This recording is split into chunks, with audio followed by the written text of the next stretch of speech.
I'm not going to eat that. Yeah, I know I haven't eaten it before or even seen it before, but I don't like the look of it. So I'm going to deny myself the pleasure. Shining a light on autism and life as an autistic person. Welcome to My Friend Autism, a podcast breaking down barriers, stigma, and misconceptions around autism while increasing understanding and acceptance of the autistic community. And now, here's your neurodivergent host, Orion Kelly. Welcome, my friend. I'm Orion Kelly, that autistic guy.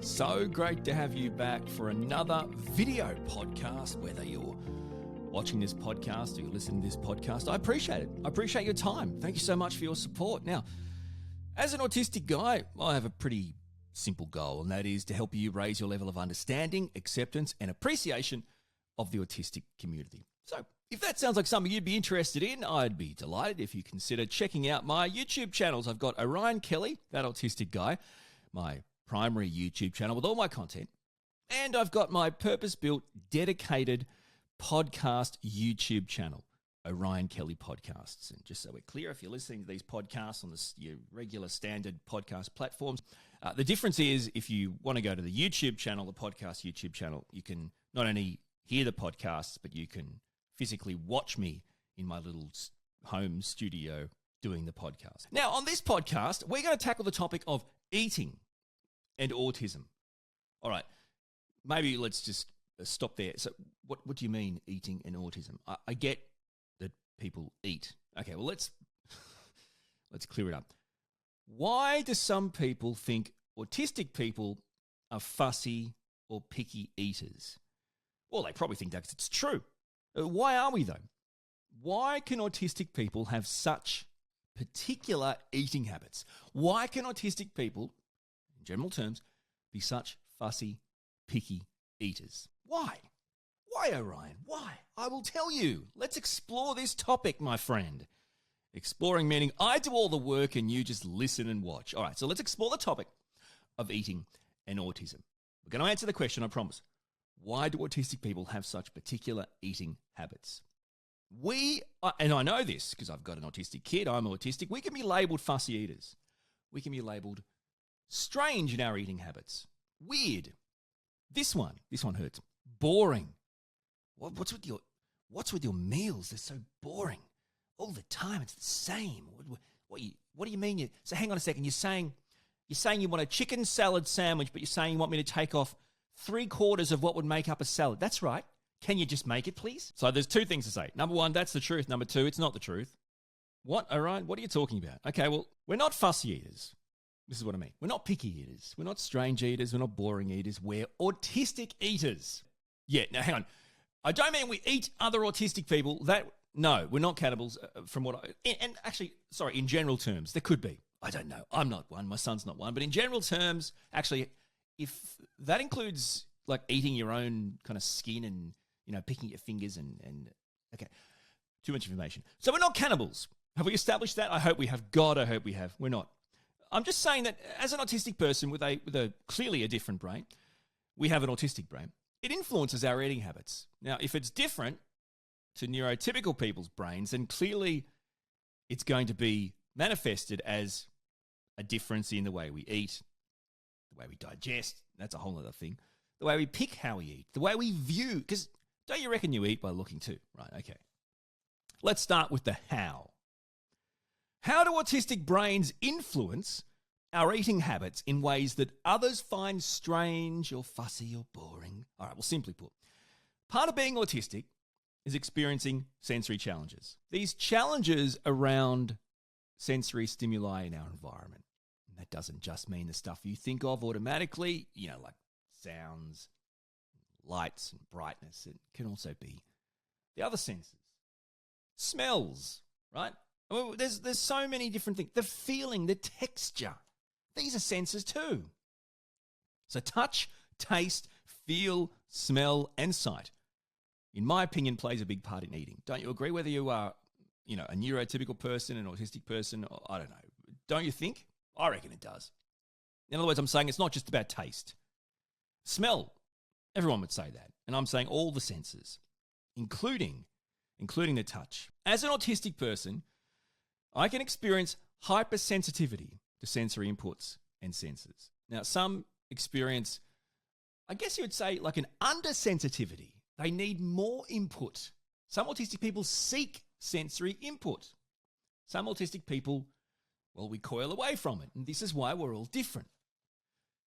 Either way, from my personal experiences, hypersensitivity to senses, to sensory inputs is a thing.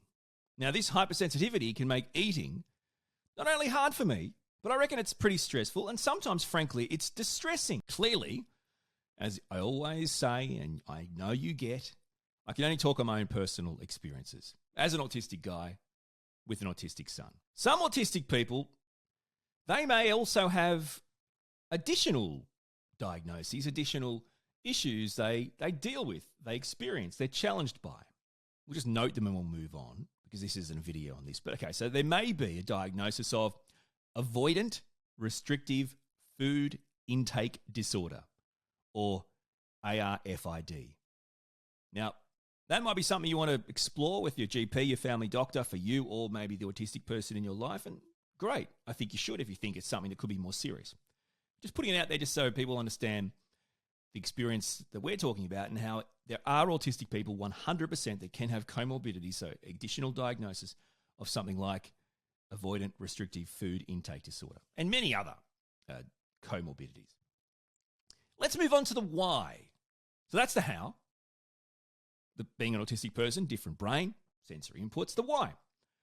Why is the simple act of eating something that can become stressful and distressing? Okay, we'll go through the senses. Let's do the touchy-feely stuff. An autistic's favourite thing. So the way food feels, and I'm talking that to touch, so the things that this could be things that you think of food, right? The way they feel prior to actually putting it into your mouth can actually trigger sensory overload. Soft and squishy foods are bad. They trigger me. They're not my friend. They set me off, I'm telling you. And here's the weird thing, right? Okay, I love bananas. I love bananas. But I bloody hate touching them with my fingers. I absolutely hate touching bananas with my fingers. What are you talking about? How do you eat a banana? I eat a banana with my fingers. I hate it. I hate the touch of it. Now I guess you could peel it 3/4 or halfway or whatever. I love yogurt, but I hate yogurt when it's actually on me. You know when you take the lid off? And sometimes stuff on the lid or the seal kind of gets on your fingers. I've got to wash my fingers straight away. I've also got to stir the yogurt all the way through. But that's probably a sight thing. See how just the smallest things can be experienced differently in a brain, in an autistic brain that experiences these things differently. And how that can manifest into fussy, picky, boring, weird, strange eating habits in your mind. Although they're not, they're just different because there's a different brain processing them. I love chocolate. Who doesn't? Okay, maybe some don't. That's cool. I do. But I hate when chocolate melts in your hands. I hate that. I hate the idea that people would lick the chocolate off their fingers.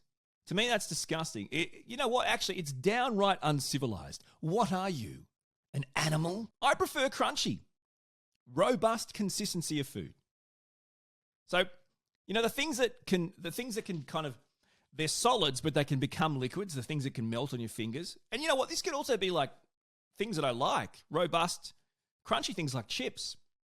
I'm sitting next to my wife or my kids. They're licking like the shrapnel from the chips off their fingers. Or they dig into the bottom of the bag and eating the shrapnel at the bottom of the chip bag, right? My wife always gets it. I don't want it. It's like you get covered in the stuff. It's all over your fingers. It's coated. There's layers to it. They lick it off. What are you doing? What is that? You're done. You eat that food. The food you can pick up and put in your mouth, you eat it and you chew it. And then when there's stuff there that's not even available in a solid form, but you can somehow get it out and with the dust and the eating finished prior to that, my friend. So obviously I like more crunchy, more robust stuff. Now, this could be why some autistic people avoid fresh snacks, like fruit. This isn't because we don't like fruit.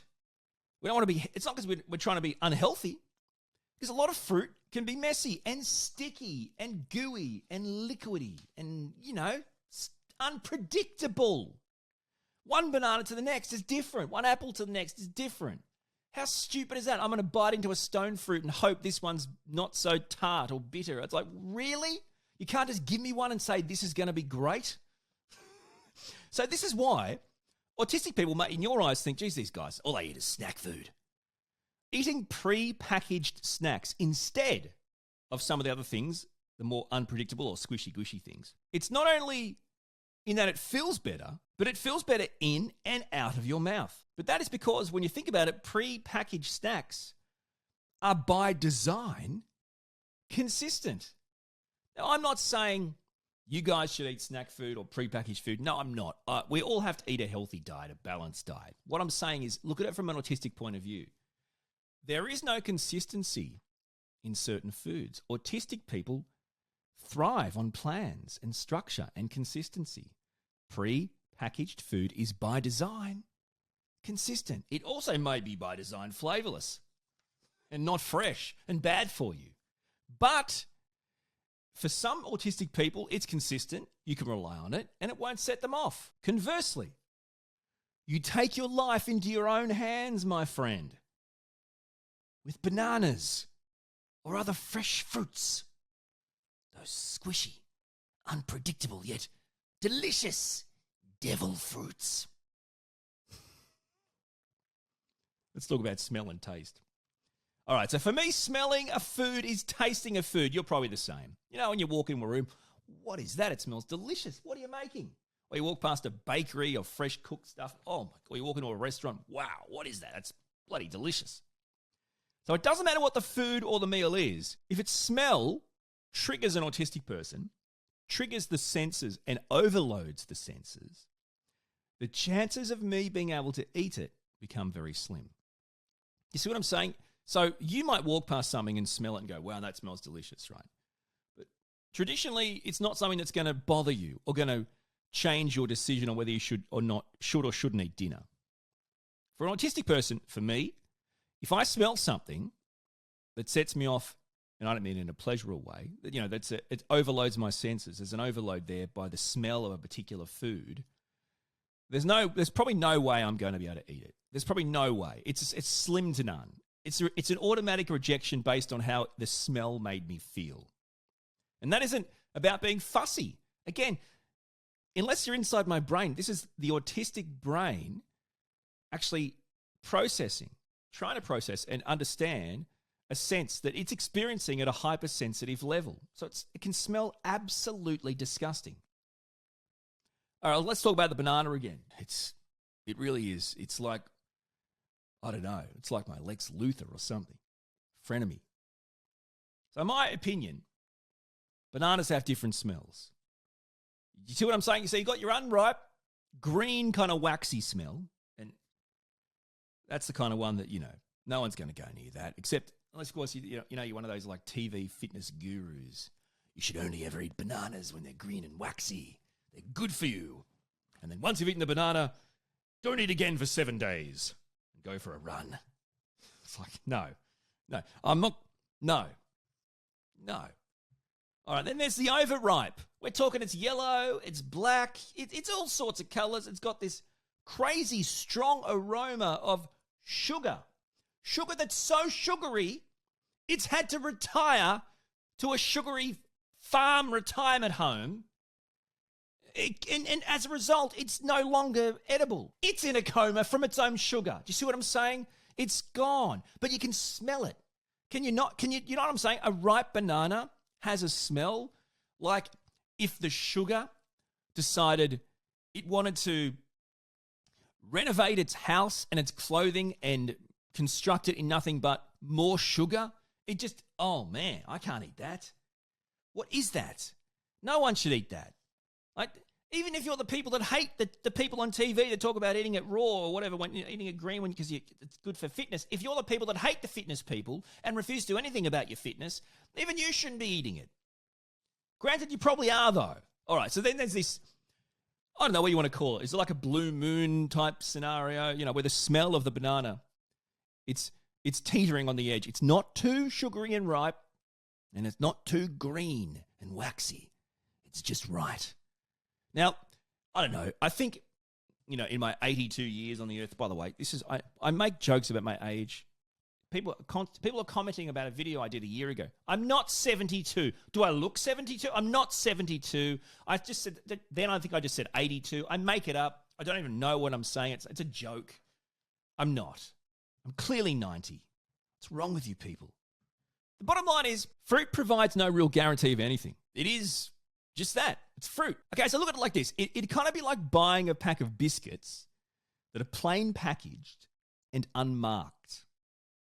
So they're biscuits, but you have absolutely no idea what type they are or how they'll taste. See, I can rely on pre-packaged food.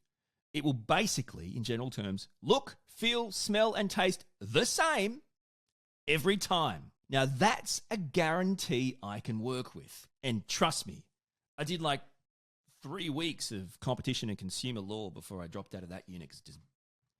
And I know about guarantees, okay?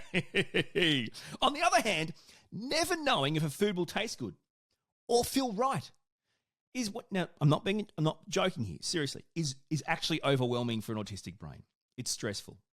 So never knowing that the food you're about to consume or want to consume will taste good or will feel right because it's an unpredictable food in nature is actually stressful and distressing. It legitimately can overload you to the point of a shutdown or a meltdown.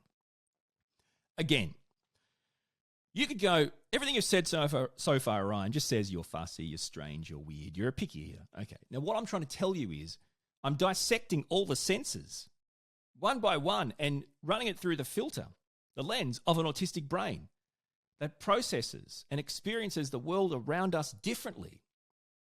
And the senses are a big part of the world around us. And we have hypersensitivity to the senses, some under, some both. Autistic people experience the senses differently. I don't care if it's under or over or hyper. It doesn't matter what it is. It's different. Therefore, we're not picky eaters. Do you see what I'm saying? Do you see how this makes sense? All right, let's do one more, then a little bit of advice, okay? So we've done, let's do sight. How a food looks has always been important to me.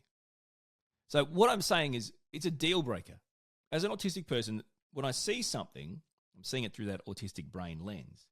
I don't know why. It's for some reason it doesn't look good, or it doesn't look right at least. Maybe it's more about being right than good. It can be a legit deal breaker. Yeah, I'm pretty judgmental. I'm very judgmental, in fact, of food, just by the way it looks. But I don't think that's superficial. Well, let me rephrase that. That isn't superficial. It is in general terms, you could say, well, if you judge things by the cover, then you're superficial. That's true. But I'm viewing it through the lens of an autistic brain that is viewing everything around it through the lens or looking for, trying to detect, the radar is up for potential sensory overload triggers. Does that make sense? I think I said sense. It's staying in. And from now on, when you use the word sense, I double dare you to use the word sense. I think it'll sound better. Does that make sense? Okay, so we're looking at things.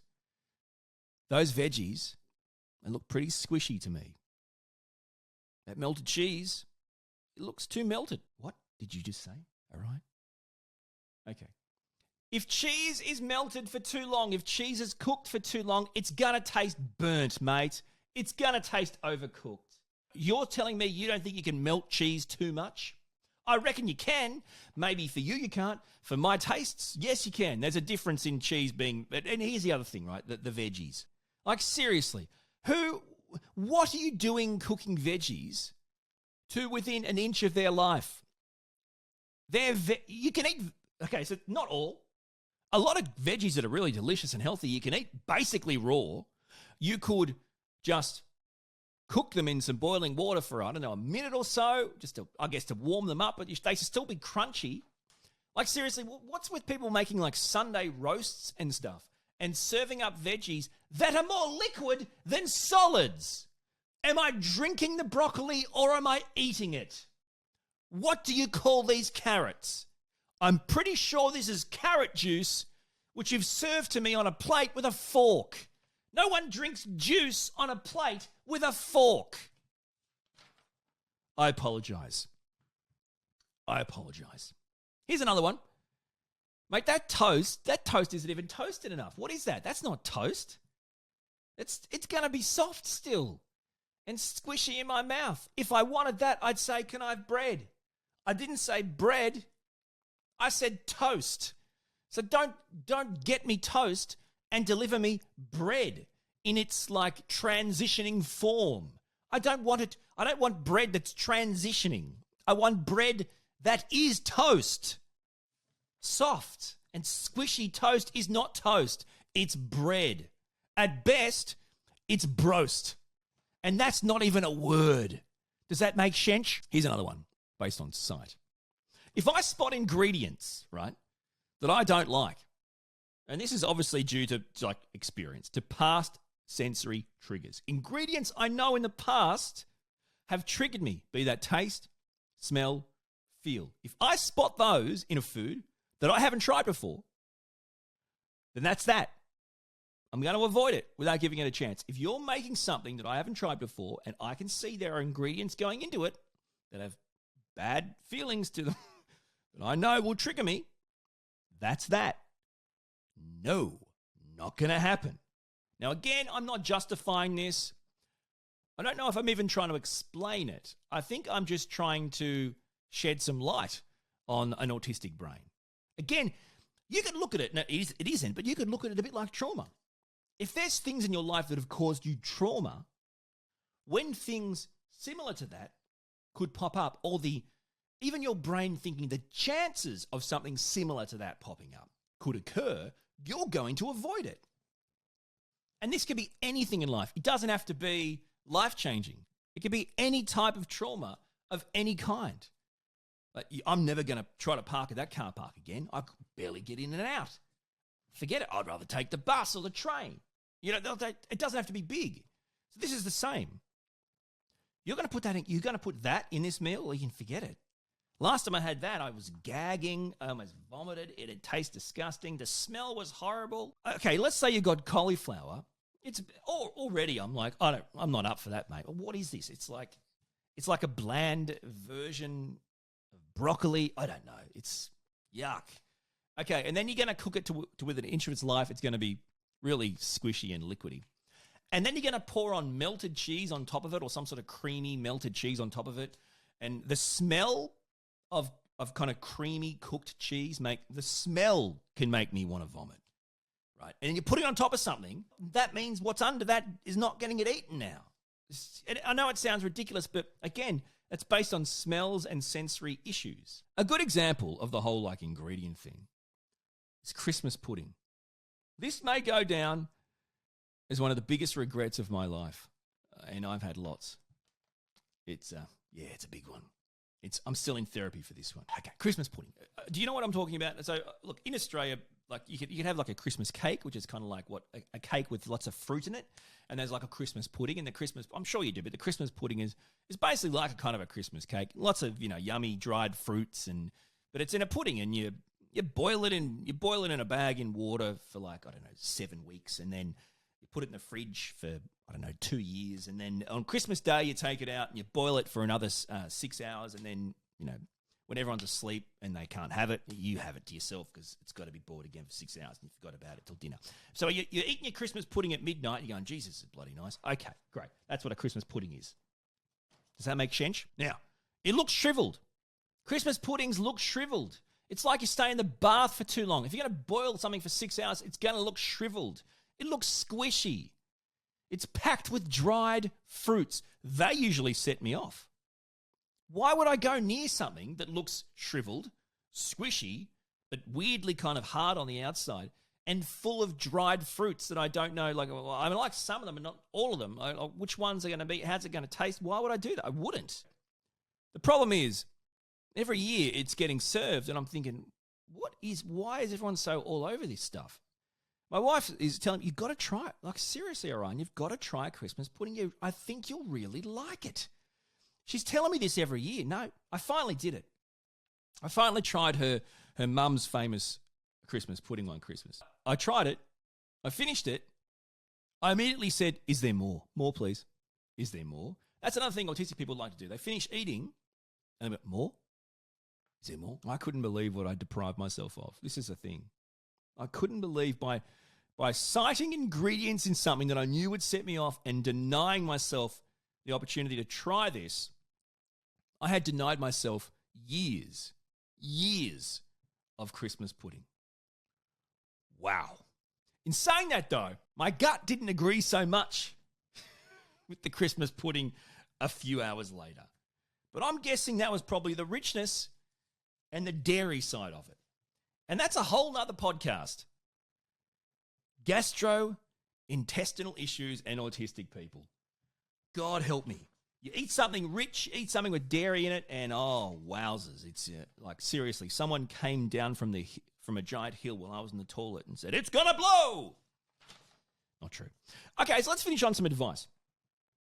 I reckon, as always, the best advice is just understand and appreciate why the autistic person in your life is exhibiting, is experiencing, is developing the eating habits they have. So it's not a choice so much as I just want to be fussy or picky or a nightmare. They're not fussy. They're not picky. They're not strange. They're not boring. They're not a nightmare. They're autistic. The way we experience food, like everything else in life, is different because we have autistic brains. My Friend Autism with Orion Kelly. Catch up on all the episodes at orionkelly.com.au. Well, as always, I appreciate your support, my friend. I hope you've enjoyed listening to this podcast on eating and autism. If you have any feedback or ideas, please put them in the comments below. Don't forget, I'm here to help you raise your level of understanding, acceptance, and appreciation of the autistic community. And also the primary YouTube channel, Orion Kelly, That Autistic Guy, with all the content. Once again, your support is amazing. Thank you so much for watching and listening. You've been listening to My Friend Autism with Orion Kelly. To join the conversation, get in touch with Orion and binge all the podcasts, blogs and videos, visit orionkelly.com.au.